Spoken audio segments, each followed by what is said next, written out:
Assalamualaikum semua. Allahumma salli ala Sayyidina Muhammad. Kalian sihat, bahagia dunia akhirat. Amin. Ada satu kawan ustaz namanya Nazaruddin. Ustaz Nazaruddin. Satu malam tu dia makan sup kambing banyak. Lepas tu dia pening. Esok dia kena minus stroke. Tak boleh bangun. Lama katanya 3 bulan dia sakit tu. Satu hari ada satu guru datang ziarah dia, suruh dia baca surah Al-Waqi'ah ayat 19. La yusaddauna anha wa la yunzifun, yang artinya tidak pening, tidak mabuk. Guru tu suruh baca dekat air minum. Dia pun buat air dia, baca minum, baca minum. Lepas 3 hari kata dia hilang pening dia. Sebelum tu asyik makan, buat hospital, makan. Dia baca ayat tu, dia dah main 3 hari pening. Hari ni dia sihat, dia boleh bekerja macam biasa. Itu keberkatan ayat Quran.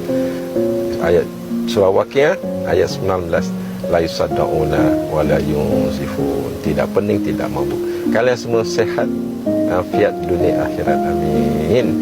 Assalamualaikum warahmatullahi wabarakatuh. Allahumma salli ala Sayyidina Muhammad.